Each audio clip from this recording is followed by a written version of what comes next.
Welcome into Gamesthetic episode 246. Mox Light with Sparky3. Hopefully you're having a phenomenal day today, whatever day you're listening or watching today's episode. Today's episode is a very unique one, to say the least, because this is the first ever solo episode that I'm doing here on the show. And honestly, I'm labeling it as an official episode, legitimately mostly for the audio listeners. I don't want to leave them hanging. We, of course, went on a random break last week because I was deathly ill. I've basically been sick nonstop, time and time again since Thanksgiving, and it's caused a few breaks here and there. I was still on the back end of some sickness last week, and I just wanted to kind of take it easy and not do the show because I had a big work event that I had to go to earlier this week that was going to require a lot of talking out of me. So I wanted to kind of rest up there, and then we might not have an episode next week as well. So I didn't want the audio listeners to be left hanging. I was going to record content no matter what. So I figured, hey, let's just turn it into like an official episode, I guess. We'll just do that. That's fine. John, he is currently out sick. Zach is still dealing with work stuff as he has been for a while. So I was going to record something regardless to have content for the channel this week. But again, I wanted to do it as an episode, I guess, so the audio listeners can also have like something as well. And I am going to still cut this episode up into like different basically the different videos that I was going to record no matter what. So if you're new here, we definitely appreciate you guys subscribing to the channel. Be a friend, tell a friend. Make sure to check out the other videos that are going to come out this week. Even if you've already going to make it through this whole video, whatever, we definitely appreciate the support. Go listen to the clips. And then also a great way to support us is the Patreon. Join the Discord. Check out some Rogue Energy or Spark3 Shop. And we'd appreciate all of that extra support. Today, of course, I am going to be talking about the Nintendo Partner Direct. There's a couple of things I want to hit on, like the new Horizon game, some stuff that I've been up to, as well as like the new highest rated Metacritic game of the year. Shout out to that. Stuff about Nvidia, stuff about Valve Steam Machine, a few different things I'm going to hit on today. It won't be a super long episode, air quotes, obviously, since it is just me. This is going to be feels like a recorded video because it is like a recorded video in episode-ish, quote, air quotes format. So we're going to make it work. We're going to power through this. It's going to be great. No big deal. So right off the top, there's something I want to shout out is I recently completed Alan Wake 2, and what an experience that game was. If you've been perhaps listening to the show for a while, then you may know of the Alan Wake meme here on the show, where basically for over 5 years now, it's been like an on-air, documented, well-followed, tracked meme that I was never going to play Alan Wake. I had a friend that let me borrow a copy of his 360 Alan Wake like probably 6-7 years ago, and I've never touched it. I never played it. I always meant to, just never did for whatever reason. And it just became an ongoing meme of I told the boys that I would play the game, I'd play Alan Wake, and they would just trash me and say, no, you're not. No, you're not. So I did get Alan Wake here back in December, and I did make that obviously Gamesthetic Game of the Week. Went through Alan Wake 1, which, again, I feel like it's a little bit of a slog, at least in 2026, playing it for the first time. I did enjoy it to an extent. I did have fun out of it, but I got to say, Alan Wake 2, night and freaking day to Alan Wake. I mean, Alan Wake 2, it was an unbelievable experience from the literal jump of the game and going through each part of it. I mean, God bless that. I loved Alan Wake 2. I now have access to the final draft, which is like the new game plus mode, and I actually do intend to play it. Never have probably any intentions to ever go back to Alan Wake 1. I played it. I played the DLC. I got everything I needed out of it. I will probably never play that game again. It was fun. I definitely recommend it from a narrative perspective. It is a fun game. But for me in 2026, it was the most solid 7 out of 10 possible game that I could have played. But Alan Wake 2 is that's like a 9. Alan Wake 2 is incredible, 9 or 10. I mean, just the visuals, the music, the aesthetic, everything about Alan Wake 2 was unfreaking believable. And honestly, I'm going to probably talk about this again whenever I got one of the boys back on with me, whether if it's next week or the week after. Whenever we can all come back together, I will be talking about Alan Wake 2 again. So apologies if I must sound like a broken record 1 to 2 weeks from now. But I definitely wanted to get it out there that I finally completed it. I got to go complete the Lake House and Night Springs. I got to go complete those 2 DLCs and start up the final draft. I don't know what I'm going to play right now, though. I'm kind of trying out a couple different things. I'm trying out Death Stranding for the first time ever. It came to Game Pass. I'm checking that out. Banishers Ghost of a New Eden. It came to Game Pass a few months back. That was a game that I wanted to play at release and never did. I checked out the Pragmata demo, the combat demo. Gotta say, I thought it was okay. Personally, I thought it was okay. It's a game. It was enough to convince me to want to play the game, but I don't think it's going to be a day one pickup. I think it's going to be let's wait for a sale pickup. I did enjoy it. It was fun, but I don't know. There wasn't enough there for me, I guess. I don't know. I mean, I thought it was fine. And that's enough to tell me that this should not probably be a day one pickup for me and just pick up later on at a sale. But it was fun. Pragmata was fun.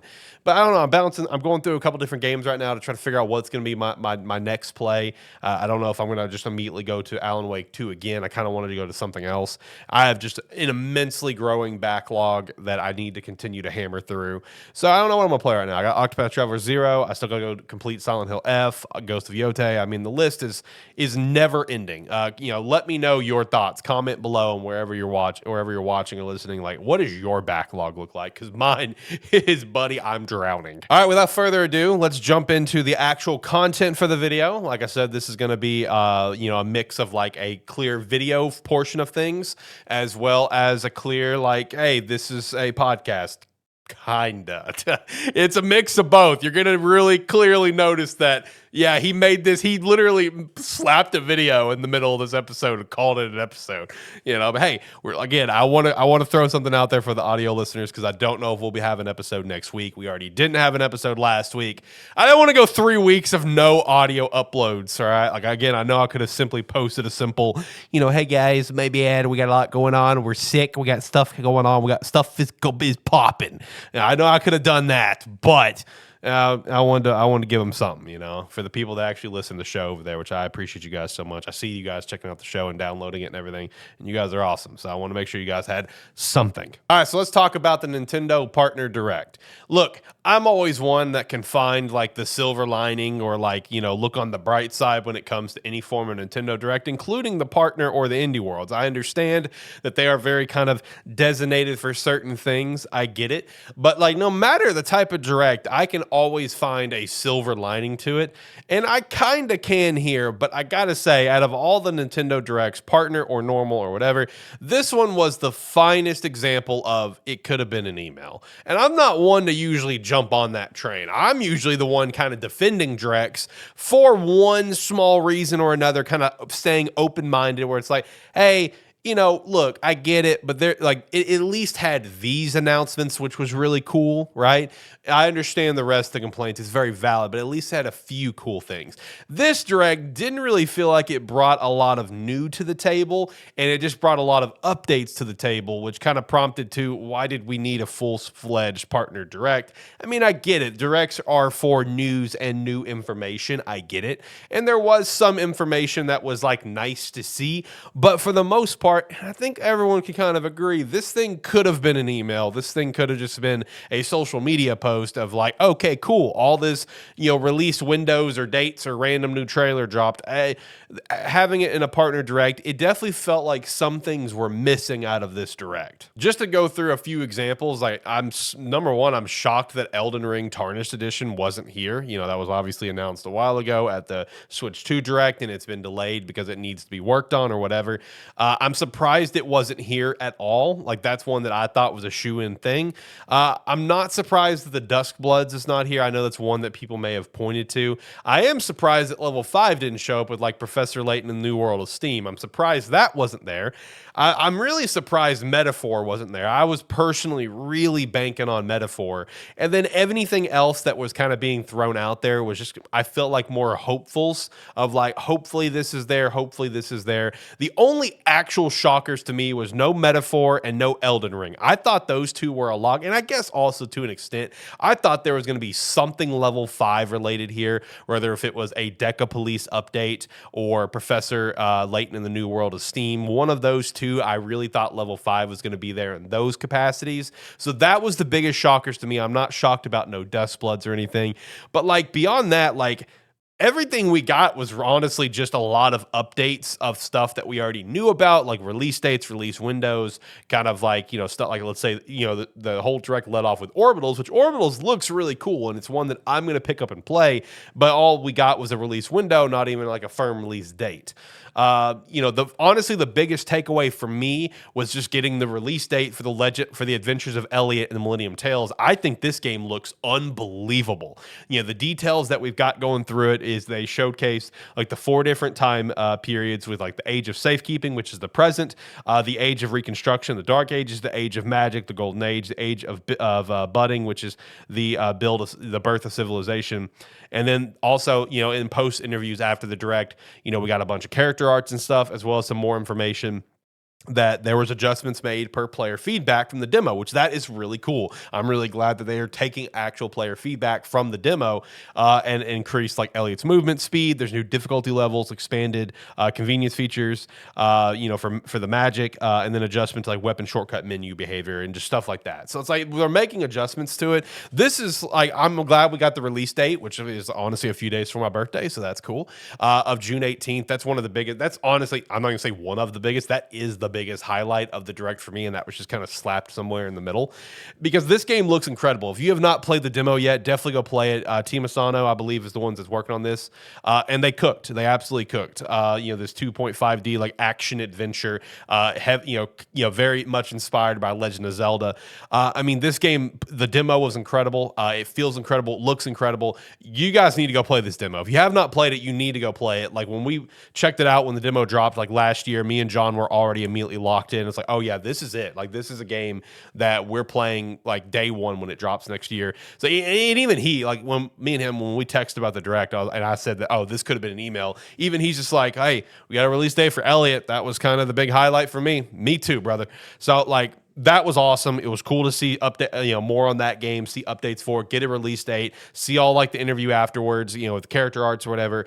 Again, if you have not played the demo, go play it. The Adventures of Elliot and Millennium Tales. This game looks incredible. It's going to be an absolute banger for this year. Next thing that was probably a big highlight for people maybe is, I guess, all the Bethesda support, which ended the direct, which I gotta say kind of felt like a weird ending in a sense. I mean, I don't know. I feel like if they would have brought like Starfield to the table, maybe it would have felt a little bit different, but you ended with Oblivion Remastered, which I love. Oblivion is one of my favorite games of all time. It's I love it more than Skyrim personally, but the Oblivion Remastered was fine for me. I didn't really have problems, but I know there were people that did, right? So it's like, it feels kind of like a weird ending to end with all like Bethesda support. But I mean, you needed the release date for the Indiana Jones and the Great Circle, which we already knew was coming. You showcased the Fallout 4 Anniversary Edition, which comes out later this month. And then you just confirmed that Oblivion Remastered is coming to the Switch too later on in 2026. It felt like kind of just like a really lackluster ending for a partner direct. And I want to stress, I understand partner directs are partner directs. Like, I get it. I understand they're not going to be the home run directs. I understand. But we've had some really strong partner directs over the years, right? Where it's like you've had some really cool announcements in there. This just felt like a big update sesh. Like, all right, hey, let's just get something out to have something out, throw a bunch of updates out there, kind of move on, whatever, right? I mean, like you had like your big splash reel of a bunch of new games coming to the Switch too, just stuff that you could have already probably assumed, like a PGA Tour, a WWE. You get to see Star Trek Voyager, which that game actually looks pretty sick. Disney Dreamlight Valley Nintendo Switch 2 edition, Reanimal, that's cool. Tales of Arise Beyond the Dawn edition. It was cool to see that coming for the nice little package deal there with like the DLC and everything. Digimon Story Time Stranger was confirmed. Gray and Blue Fantasy Relink is getting its own Switch 2 edition called Endless Ragnarok, so shout out to that. Again, you had the Pragmata Spot, which dropped the demo that day. Final Fantasy VII Rebirth, that's cool for people. Hollow Knight 2, Nintendo Switch 2 edition, got to see that one, plus the release date. The Shadow dropped right then and there. Paranormal Sight, The Mermaid's Curse, a sequel to the first game, which I didn't know there was a first game. That's on me, I guess. Monster Hunter Stories 3, Twist Reflection, demo is out right now. I actually want to play that demo. I need to get that, with the release date of next month.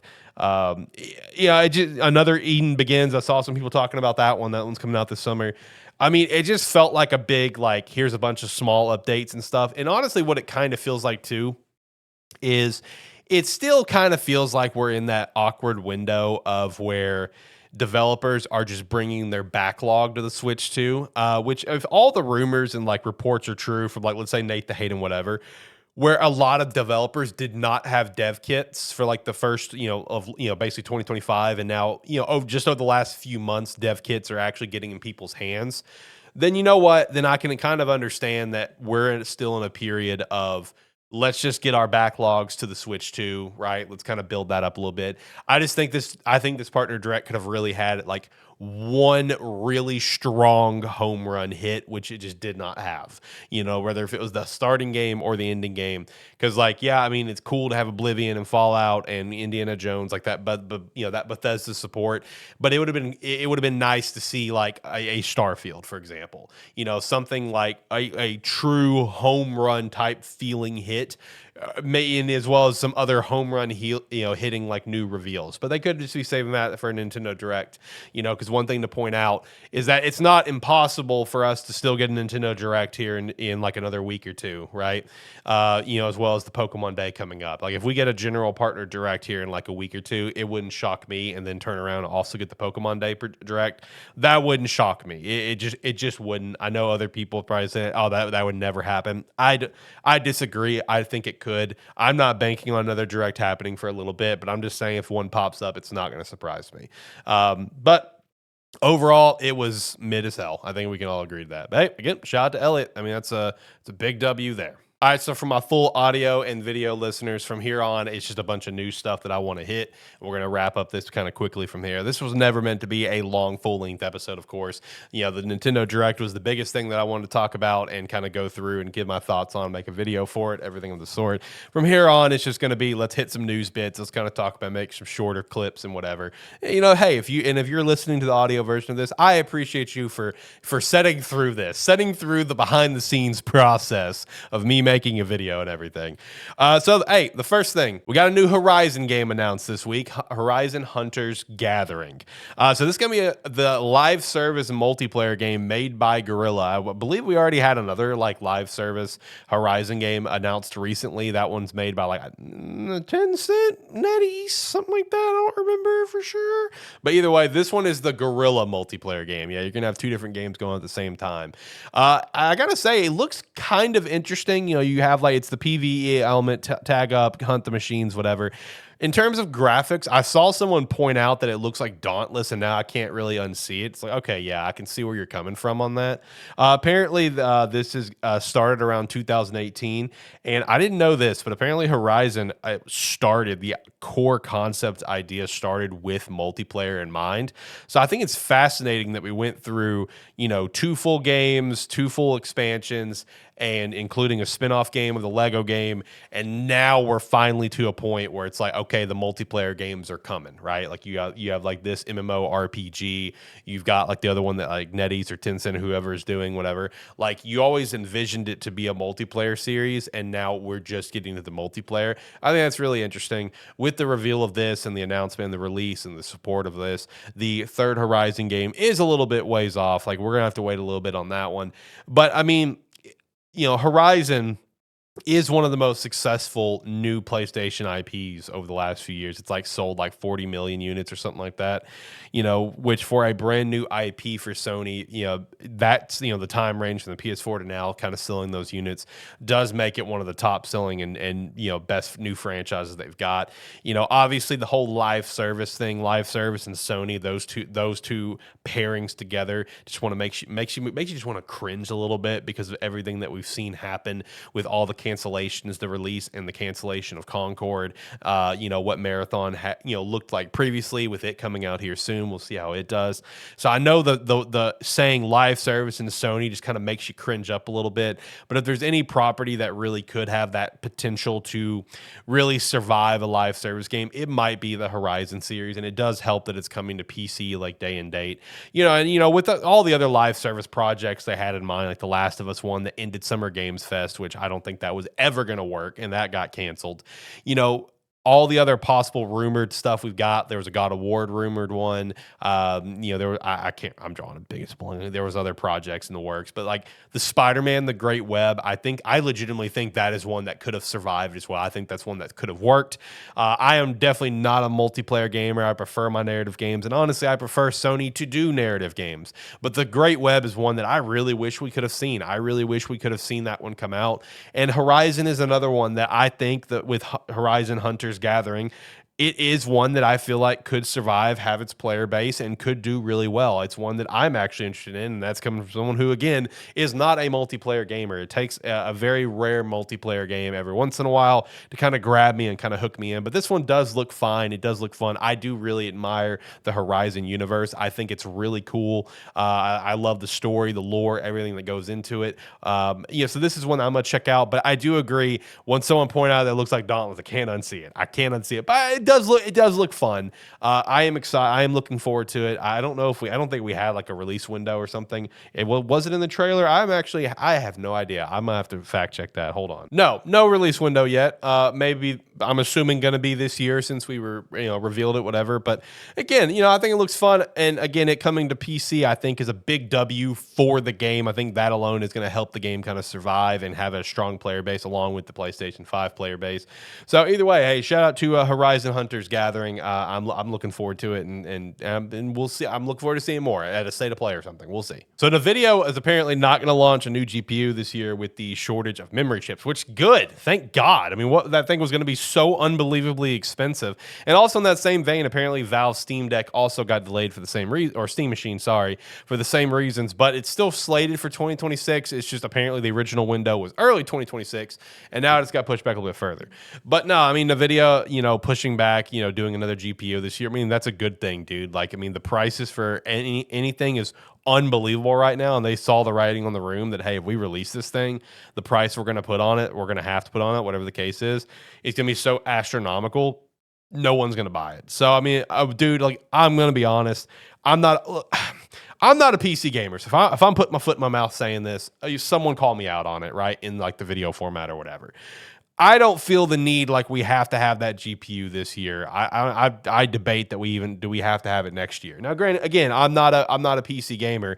For the PC gamers that want their games to look unbelievably beautiful and run at super high frames, then yeah, I can get where you're coming from. But like, I gotta ask you, do you have to have it that way? Like, do you have to? As long as you have good frame rates, who gives a shit, dude? Like that's just my mindset. Is that just the mindset of me being a forever traditional console gamer, just like a weak-minded mindset? I don't know. You guys tell me. I mean, I've got a pretty good gaming PC. Like, I mean, it can play pretty much anything that I need it to. I just still prefer to sit down on my comfy chair and play on my TV. That's just my preference. Leave me alone. All right, deal with it.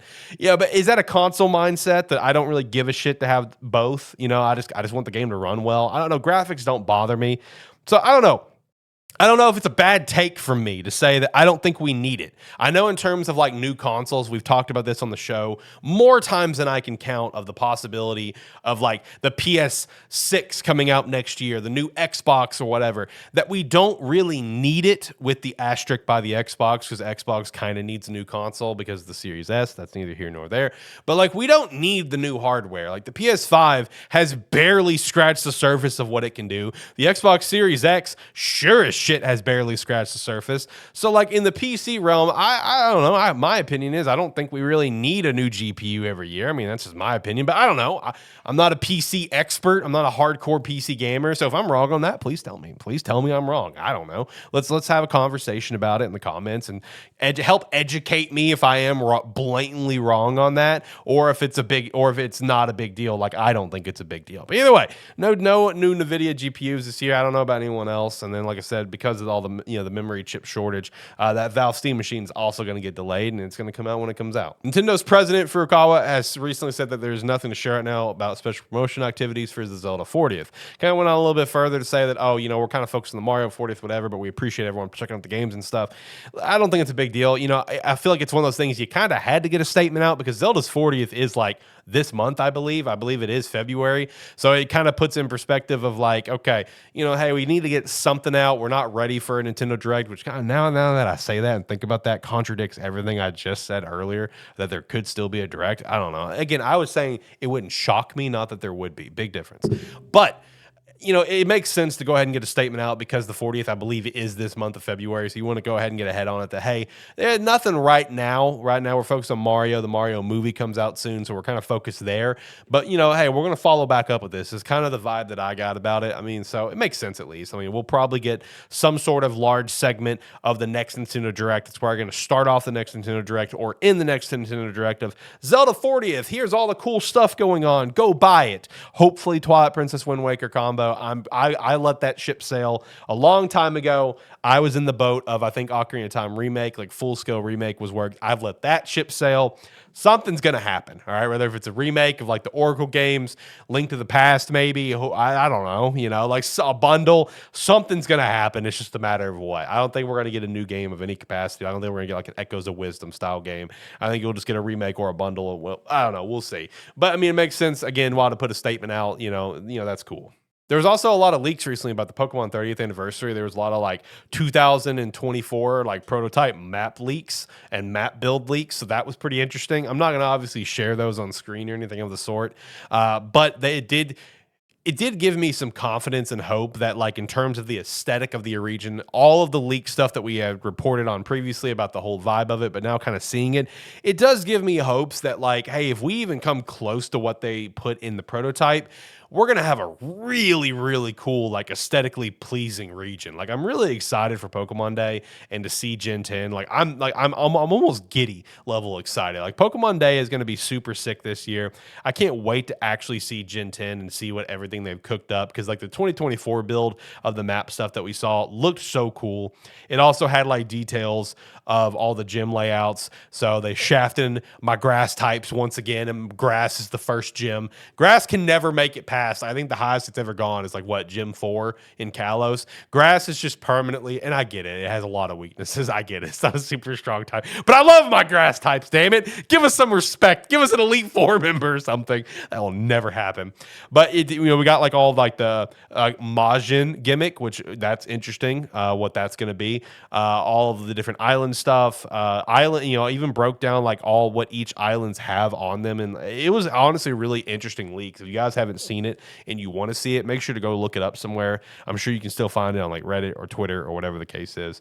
But again, it does give me confidence, and not confidence, but a lot of hope that if we even come close to what that like prototype build looks like from 2024 for the final product, then region wise, like aesthetically, we're about to cook. All right, we are about to absolutely cook, and I can't wait for it. Pokemon Day again is going to be a lot of fun this year. I'm super excited for it. We do have a new highest rated Metacritic game of the year, the first 90 Metacritic game of the year as well, with Mewgenics. This is one that I sure as shit didn't know about. I didn't call it in my Metacritic predictions. Shout out to that.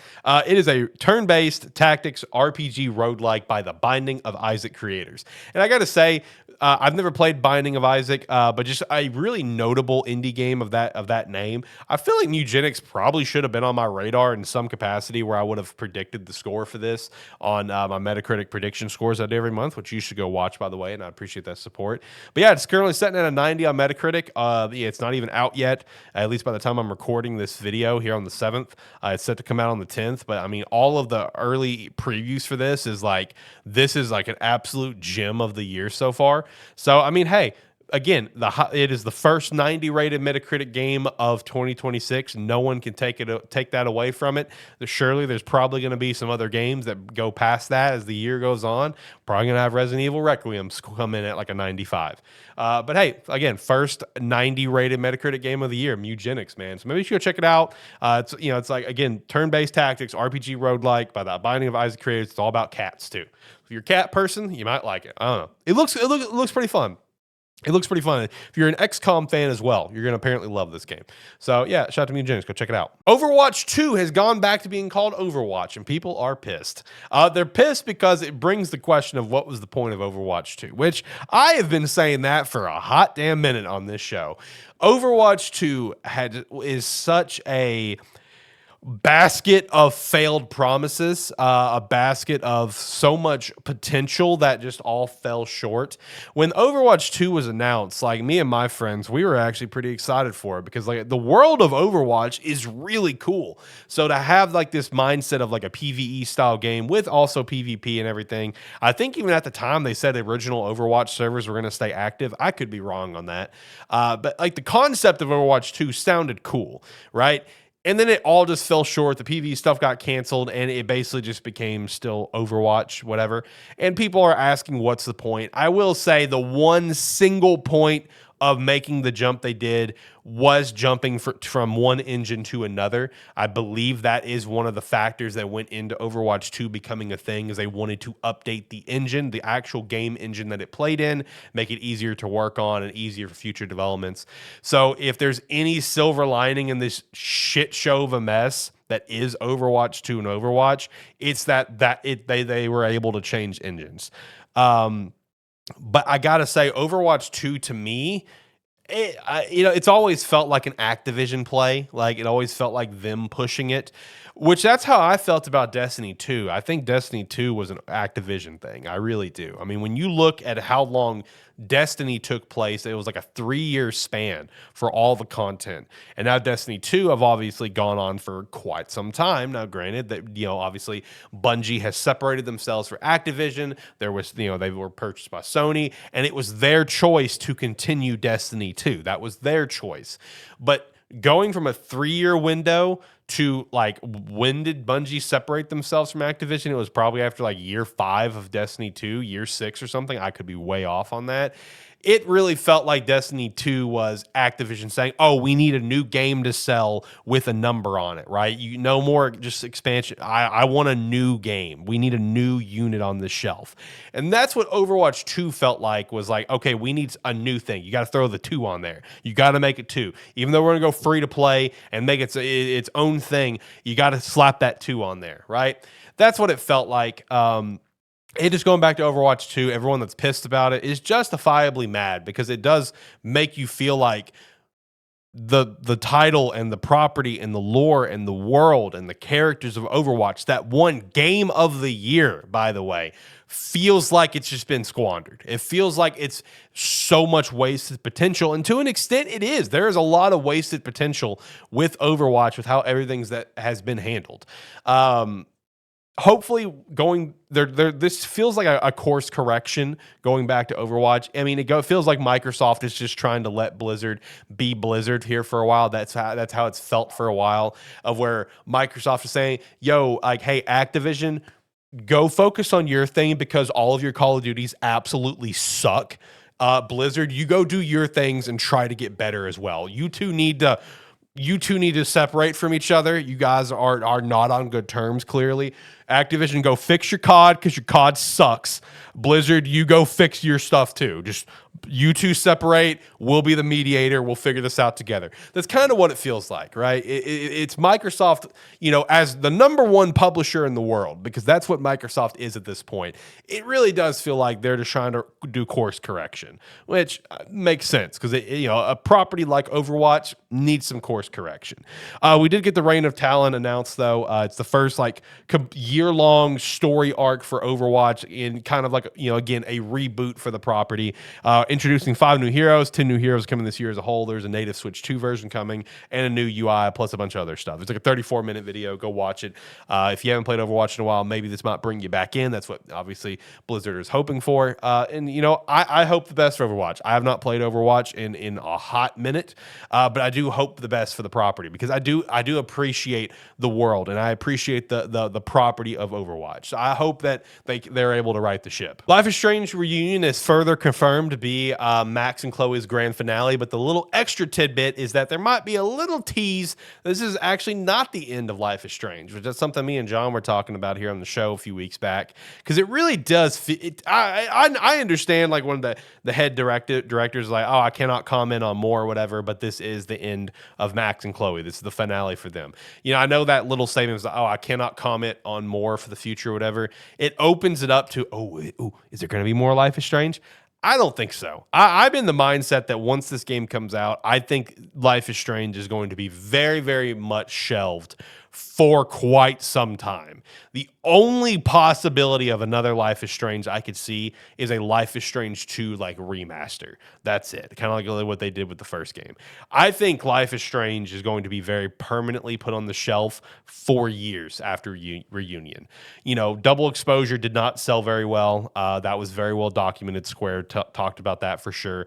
And it kind of left, you know, doing anything more up in question, which that kind of made or broke the game of Double Exposure with the ending. That type of ending is one that has to be continued for this game, for you to have any justification of calling the ending good or not.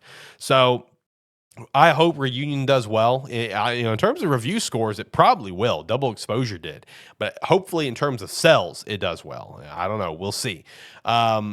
I don't know. I'm in the boat that I think Life is Strange is done after this. So I mean, if you are a Life is Strange fan from the first game, like I was, like John, like Zach, our other friend Zach, then enjoy this ride that is coming to us very soon. Enjoy this experience that's coming to us soon, and just be prepared. It's probably the last Life is Strange for a while. That's my prediction. Even with the comments that was said, I don't think it means Life is Strange is coming back anytime soon.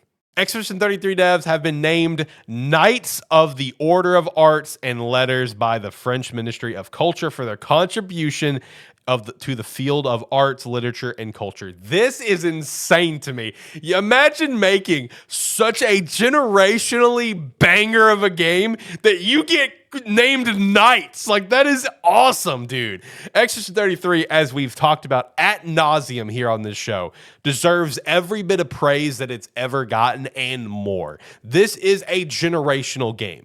Even if you don't like the game, it's not for you, I would hope you can have an open mind to at least say, okay, I can admit this is a special game. It's just not for me. That's fair. But, like, dude, this is crazy to me. I saw this headline. Good for them, man. Because this is, like, the ultimate passion project, right? It's so well documented with, like, the Xbox Developer Direct, all, that where they get, talked more about the game.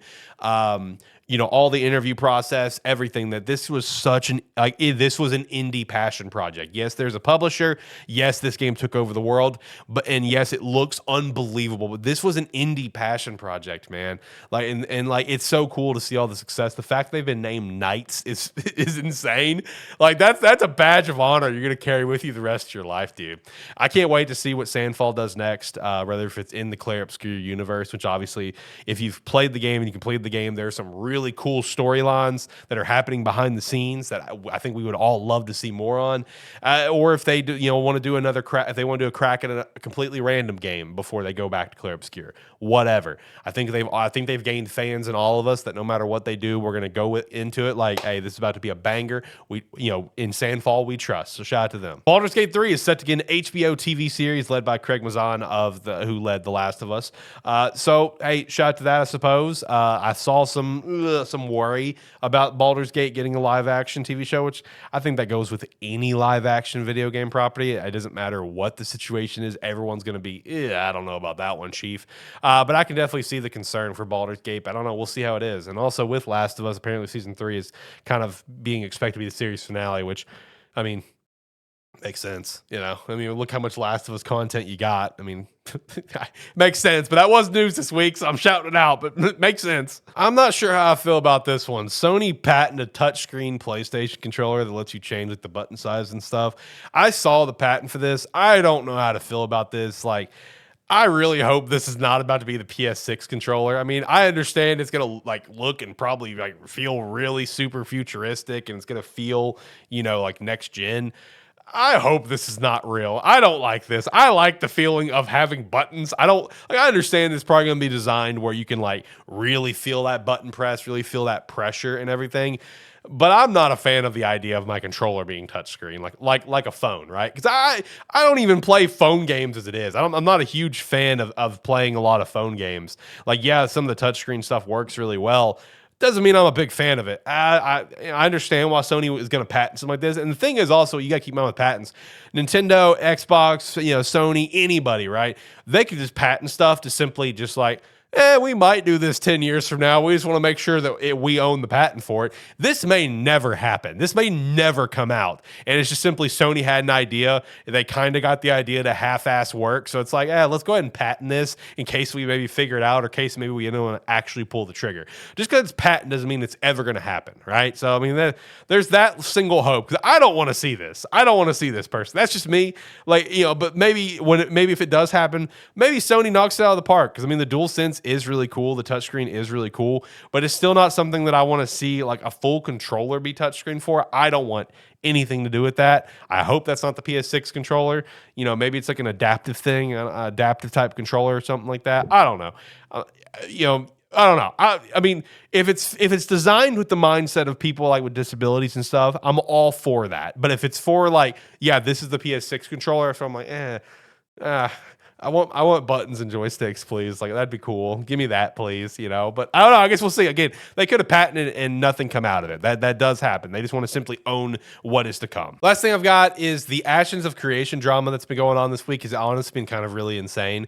This is an MMO that we talked about here on the channel forever ago. It was actually a Patreon requested video like years and years ago. So it's always kind of been on my radar.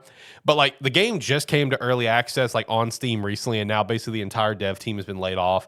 To my understanding, like the OG founder is like almost getting pushed out of the company to an extent. Like he claims that he's stepping away because of like morals and stuff that other head, I guess, I don't know, stockholders or supporters or publisher. I don't know what the context is there. Is making decisions that he doesn't like. But then there's also like leaked messages from the creator of being very like anti some of the people that like, creators, content creators that play the game. And it's just a lot of like negativity and a lot of confusion all around, especially with just a big rug pull like this. And since the game has come to like early access, they don't have to refund any of the Kickstarter, which is notated that, hey, like if this game gets canceled before it gets early access, whatever, you'll get your refund or whatever. Since it went to early access, as far as I know, no one's getting a refund, which is diabolical. From something else I saw, like I saw comments from people. It's like, hey, anyone that's like ever played an MMO and has played an MMO for a long time could have seen the writing on the wall that this game was way too ambitious. And honestly, from like the video that like me and my co-host at the time, like we watched and kind of went through together for the Patreon video, I agree. The game felt extremely, extremely ambitious. One of the weirdest things to me about this whole thing, and I pointed this out to my friend who first put Ash Creation on my radar, is that the press and the publication around this game this week with it getting canceled is more timeline notice and relevance on this game that I've ever seen in its history. I've never seen it be talked about by so many publication sources. And that also kind of possibly goes into the detriment of the game a little bit. I'm not sure. But it's just been a kind of a crazy situation seeing everything kind of unfold. I'm not directly like, been involved with Ash Creation and playing it or been a supporter or whatever. I've been a supporter from afar, seeing how it's going to go.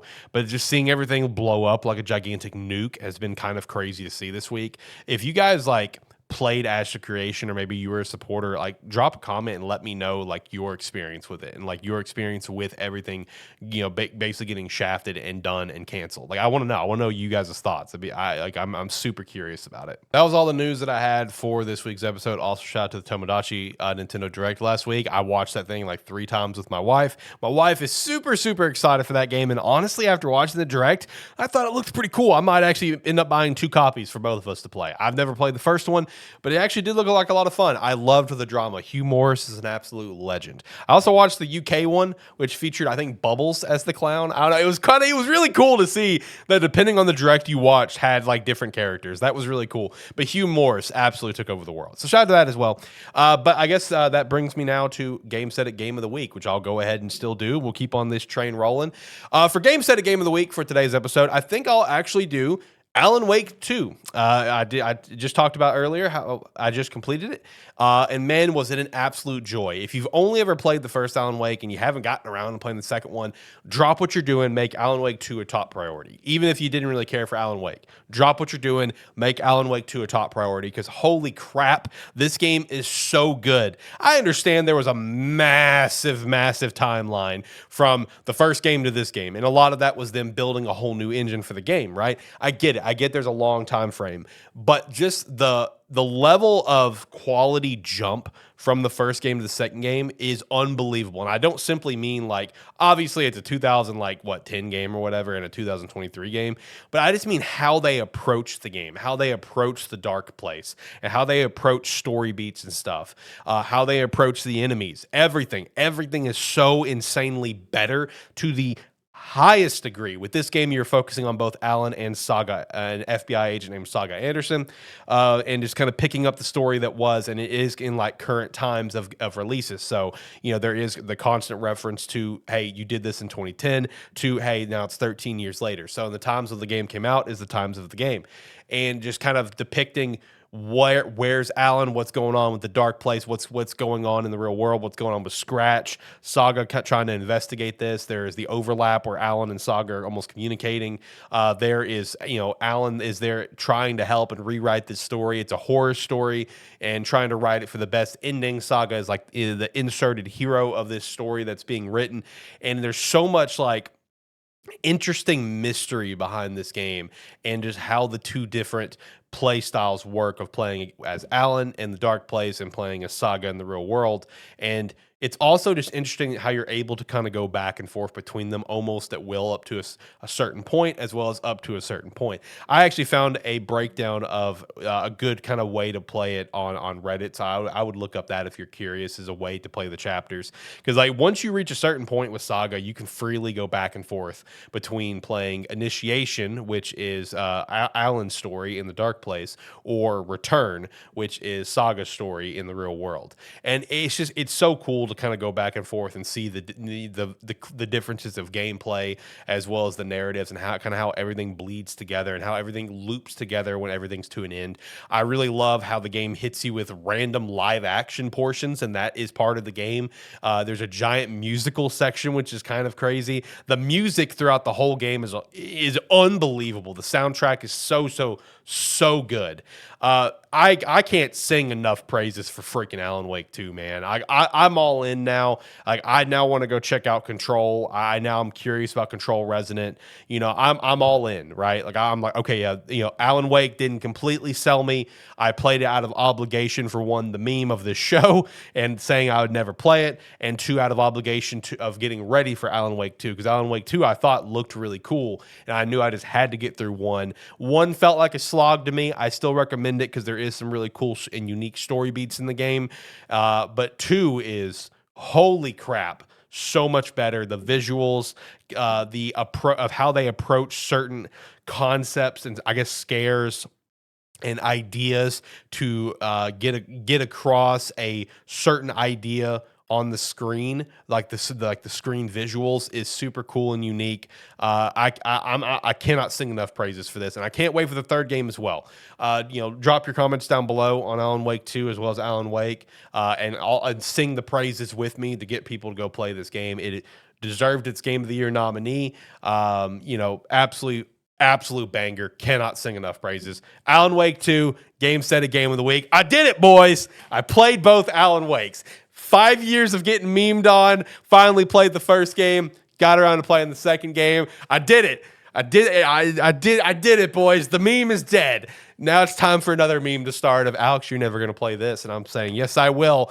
And 5 years later, I'll finally play it. But hey, I finally got done with Alan Wake and Alan Wake 2, and I'm looking forward to trying Alan Wake 2 again with the final draft as well. Okay, so that said, let's hit the music and let's get out of here. If you made it all the way to the end, I appreciate you. Again, I know for my people that are listening to the audio version or watching the full uncut version of this, or I say uncut, but it's like it is going to be edited, so I guess that's the wrong word there. But the full version of this, I appreciate you for listening to it. If you could, please also go check out the video cuts that I'm going to put out of like Nintendo Direct or Overwatch or whatever is going to be put out this week. I mean, I'd really appreciate that extra support, as well as going over to Rogue Energy with the referral link down below. Promo code Sparky3 to get 10% off your order, and go to sparky3shop.com and pick up some merch and join the Discord if you want to come chat with us, and that'd be really cool of you. I don't know if there's going to be like a normal episode next week. There might be another recorded type episode. It's a we'll see. We'll figure it out. You can go follow us over at Twitter at Gamesthetic Pod, and that's usually where there's going to be updates. I should probably start updating the YouTube post section as well. I just haven't done it yet. My bad. But either way, that's it for me this week. First solo episode ever, because I wanted to make sure my audio listeners had something and they knew where the show was, and it wasn't just gone for 3 weeks. Anyway, have a good one. Bye.